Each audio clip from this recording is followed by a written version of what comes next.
Are you a fan of Louis Vuitton fragrances, but not a fan of the price? Bottles run from 200 to 300 bucks, and that is just not feasible for most people.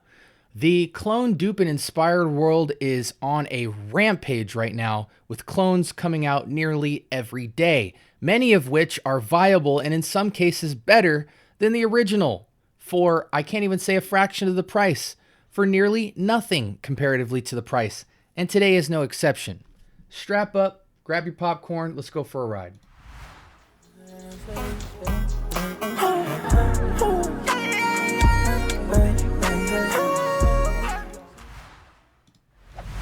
All right, welcome to the Scent Bubble. I am your host for the afternoon, and today we are talking about a clone of Louis Vuitton's L'Immensité. This is from the house of Maison Alhambra, and it is Jean Lowe's Immortelle or Immortal. Guys, let me tell you, these fragrances, I've seen a lot of talk about them. You've got the Meteor one, you've got L'Immensité, you've got Pacific Chill. There's a bunch of them, and they all kind of have this look to them, and they're not all from Maison Alhambra. But, you know, due to all the talk, as well as just looking up the note breakdown on Fragrantica of a lot of these Louis Vuitton fragrances, most of them being predominantly citrus, fruity, floral, fresh, you know, spring, summer fragrances. Not all of them, but many of them. I had to get my nose on these, man. I've heard nothing but great stuff. And when you look at the note breakdown, you really say to yourself, how can you possibly fail? Real quick, we're going to talk about this bottle. I always thought you could just press the top of this and it would be a sprayer, but it is not. Many of these Louis Vuitton inspired fragrances have different type of caps, even though they all look the same. Some are magnetic, like this one. This is a magnetic cap. Some of them are magnetic in metal. This one is a completely plastic cheap cap, but somehow it's got just a metal base and it can slide on. You do not want to hold this from the top. Don't even try and be an idiot. Hold it from the base. But you just get a buttload of juice with this fragrance. I believe it is 100 ml or maybe even more. Let's just look. It's a 3.4 ounce. So, I mean, it's a big bottle. And I was on the TikTok shop. Guys, I'm not sponsored by TikTok. And soon I'm sure I won't be talking about them because my deals have been running low. Like, I haven't been getting as many coupons. It might have just been because I was going crazy and they saw I was taking advantage of all of them. So they might be tapering off already. If you're new to the platform, get on and get all those incentives because you're going to get a lot of $25, $30, $40 fragrances for under 20 bucks. And I have a video dedicated to that. Look in the archives. But with this fragrance, this is one of those fragrances that I would have paid a lot more for it. You know, the $25 to $35, $40 mark for these types of Jean Lowe fragrances. You know, I could have gone on Fragrance Buy and waited till the deal came around. But still, after shipping, you're paying mostly $30 and up. But I've always wanted to get these fragrances because the note profiles look so good on the Louis Vuitton fragrances. I'm like, man, I really want to at least put my nose to these. A lot of people say great things about them. So finally pulled the trigger on at least 3 of these Louis Vuitton inspireds. And this one is L'Immensité, apparently. Initial thoughts. You know, so basically what you need to know is you get a buttload of juice for quite cheap. It's supposed to be a fresh spring fragrance, any season, any reason, truly, but shining in warmer climate.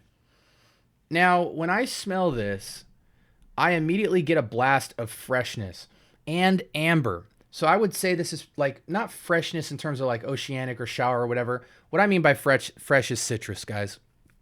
I get citrus, I get amber. Now, what caliber of, or sorry, what specifically in the citrus category, I'm not quite sure. It can either be lemon, it could be a medley of either lemon, lime, or grapefruit. It can't be orange. Very green citrus. I get green, and I get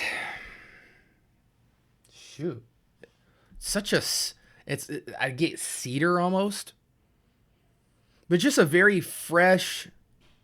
I hate when people say very fresh. It's like every fragrance you smell, you're going to say very fresh. But yeah, I get this very fresh, aromatic citrus top with almost like this cedary base. Almost seems to be some sort of spice really tucked in the background. But this seems like just a super versatile, easy fragrance to wear. And it does have a little bit of bite to it. And I think that bite creates that masculinity to it, which takes it out of the category of being unisex. Let's go to the chalkboard real quick.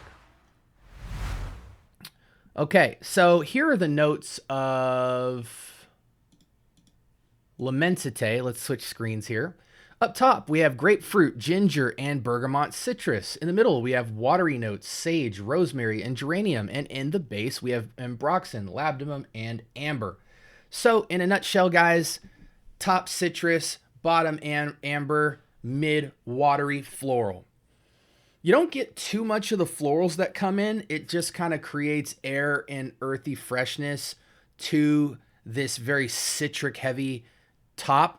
I would say this fragrance leans like 70% citrus, and that, well, let's say 60% citrus, 30% floral, water, and 10%, or sorry, take that back.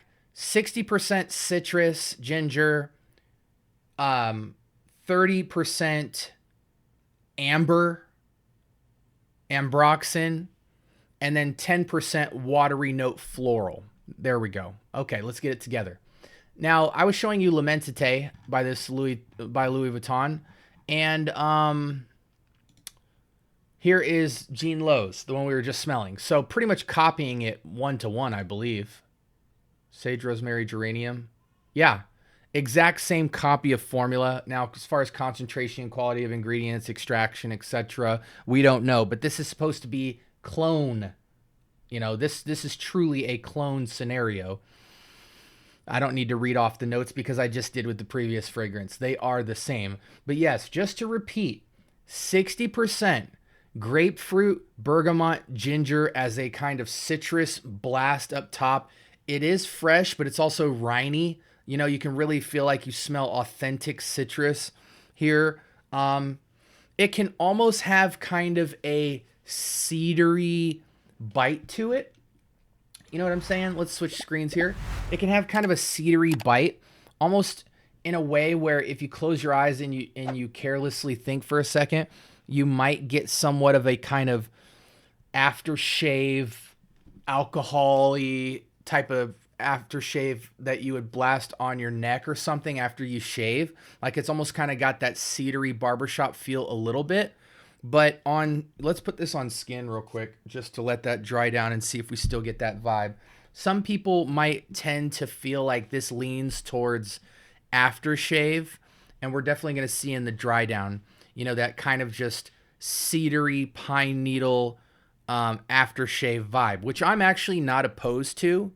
I think what's important here is that I would like to see that kind of grapefruit, citrus, ginger come out. I think due to the ginger and the bite rininess of the grapefruit, it comes off like almost cedar in a way. We'll let that dry down for a bit. So that is a caution to this clone, is that you could go nose blind to the individual notes and you might just kind of translate this as a very kind of appearingly cedary aftershave, not gel, but like an aftershave alcohol, you know, the old school kind that you would just kind of dab up on, which I actually like, but it does smell fresh, doesn't smell synthetic. But if that's what your nose gets out of this, then you will kind of go nose blind to the amber, the florals, the wateriness, the grapefruit and citrus. You might still kind of read ginger, but either way, I don't really think that that's a bad thing. I just think that it could appear generic. I've found with the Louis Vuitton fragrances that there's kind of two tiers of clone. There's fragrances that kind of sit in the $20, $30 range, and that's this kind of Jean Lowe type fragrances. And there's a couple other clone, Emperor, Milestone. Those guys kind of put those fragrances together. But then after that, you kind of have a $40 to $60 range of Louis Vuitton clones, which I think actually are the better of all of them. It's just at that point, again, it's a third or a fourth of the price of a Louis Vuitton fragrance either way, and they're definitely worth picking up if you have the budget. But for some people, once you creep into the $40 to $60 range, they're going to be considering, now you're getting into the ballpark of almost every fragrance in Sephora. So, I'm just kind of thinking out loud. I'm not using logic to say why you would or not want a $40 to $60 fragrance. But I think ultimately for me, I would ask, do I want to pay an extra $20, $30 for a cologne fragrance just for it to smell a little bit better? Maybe. But the other question is, did this fragrance do a good job? And that's what we're trying to find out now. I'm trying to buy a lot of time, if you haven't noticed, because I'm trying to get to the dry down on the test strip and on my arm to kind of give you an accurate assessment about that kind of cedary vibe to this fragrance. Because I don't want to tell you have to get this, and I also don't want to tell you that it's close to L'Immensité, because it might not be. I haven't smelled the original. I still need to get my Louis Vuitton samples in. So after the final dry down, I can definitely tell that projection and longevity is going to be an issue for some of you guys. I can't see a fragrance like this lasting more than 3 to 4 hours, which isn't really an issue to me. If I can get at least a good 4 hours out of a fragrance, I will decant this and reapply it all throughout the day. And I actually like kind of the balance of smelling like the top notes more in the first hour or two of projection, it dying down, and you kind of get a settled version of it, reapplying and reboosting that fresh zest. You know what I'm saying? Like, it's kind of like you go through different stages of waft throughout the day, and that kind of appeals to me because I can get involved as well. I can smell the fragrance on myself. I can enjoy it. I can see how it travels through a room, etc. Okay, now let me stop blabbing. Ageless fragrance for sure. Any season, any reason, but predominantly warm weather fragrance. And on the dry down, if I had to really reach for what notes I get left on the dry down, and it is very light, like I find myself wanting to come back and re-spritz this to really get a feel for it. But ultimately, the dry down is all that matters. Sometimes we can get caught up in the initial blast and start judging a fragrance. And then when we really sit with it, we realize 60% of the notes we saw on the screen is nothing that we actually get in the fragrance after the first 10 minutes. So what I'm left with, guys, is kind of underwhelming, to be honest. I want to go back to this note profile, because when you look at this note profile, I get a lot of this in the initial blast, but unfortunately on the dry down, both on skin and on test strip, I kind of only get ginger, maybe a Rhiny grapefruit. I don't get that. I don't say freshness per se. It kind of leans cedary, but I mostly just get ginger and grapefruit on the dry down. Mostly just ginger. And it comes off as cedary note, pine almost. I definitely get amber. And I almost get no florals. Like, the only bit of floral element to this is the rosemary. You definitely get a good dose of rosemary at this point, at least 30%. So it's significantly there. I think the ginger rosemary combination is kind of reading somewhat cedary or piney.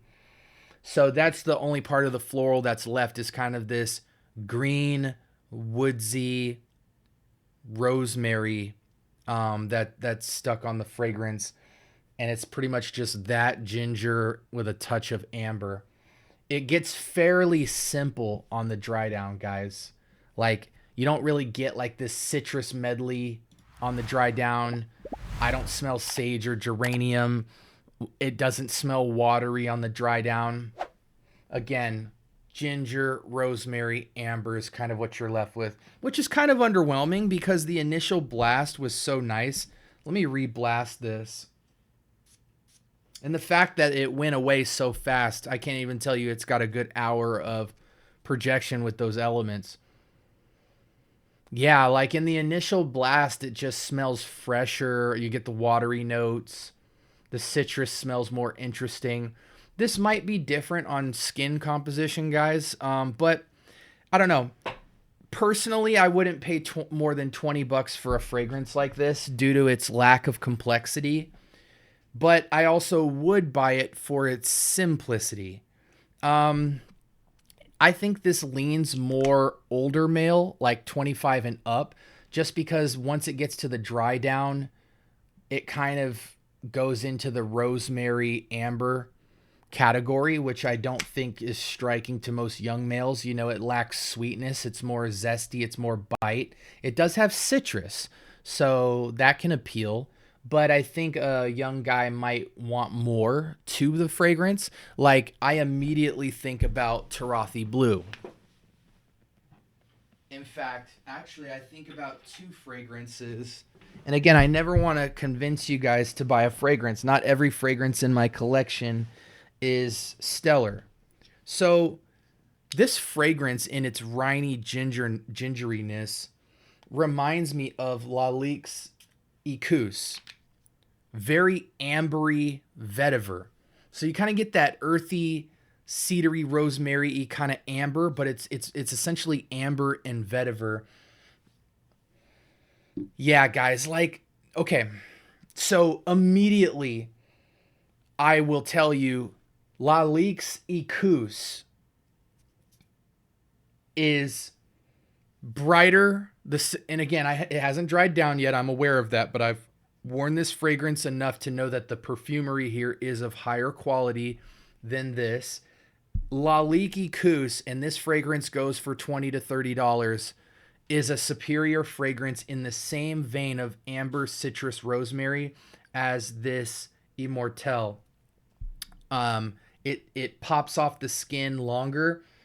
It has more longevity, and it just smells slightly more complex than just rosemary and amber. It's got vetiver, and it's just a really high quality perfumery. Secondly, Tarathi Blue reminds me of this fragrance in terms of its DNA. Tarathi Blue is similar to Ecus, but is sweeter citrus. So if you kind of want a very mature, masculine, but still very fresh and youthful vetiver amber, Ecus to me kills Immortelle substantially in quality.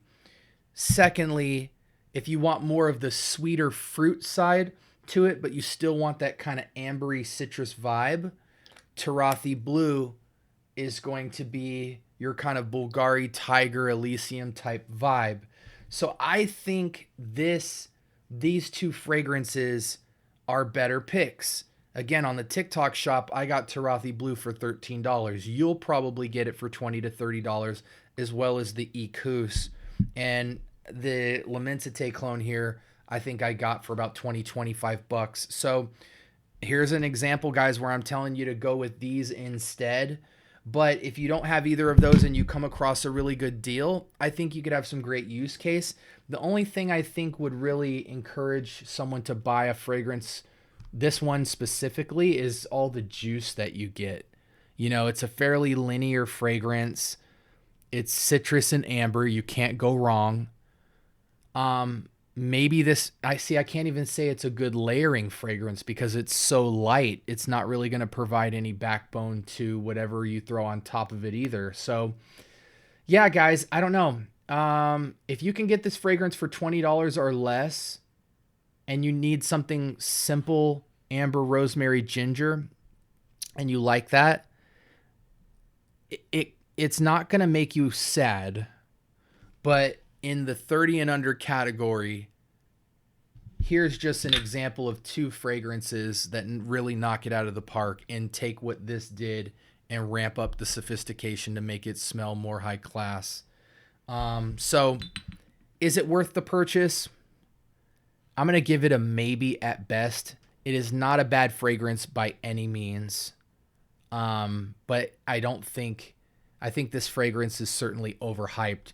Anyone that starts bragging about this fragrance is somebody who does not have Tarathi Blue, does not have Ecus, does not have any Calvin Klein fragrances. You know, you would have had to have started with this and don't really have a lot of versatility. You know, started with the Jean Lowe fragrances in terms of your Louis Vuitton introduction and don't really have a lot of versatility when it comes to freshies with charm to really say that this is an outstanding fragrance. On out of 10, and we'll end the episode here because I see I've hit the 20-minute mark. Out of 10 for the clones category, I'm going to give it a 6. Just a step below average.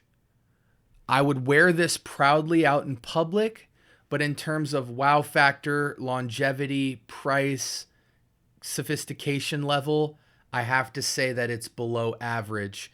I would give it an average rating of 7 if the performance was great, but I can already tell that this won't last more than about 3 to 4 hours. So I encourage you to go elsewhere in your freshies category.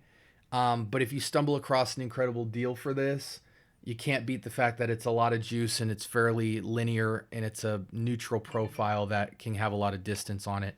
Hope that was helpful for you guys. Sound off in the comments if you have it or you disagree with me or agree with me. Until next time, you guys be blessed. Make sure you like, comment, and subscribe if you've been getting any type of value out of my episodes. And as usual, we're going to keep cranking these out, guys. Love you to death. Have a great week.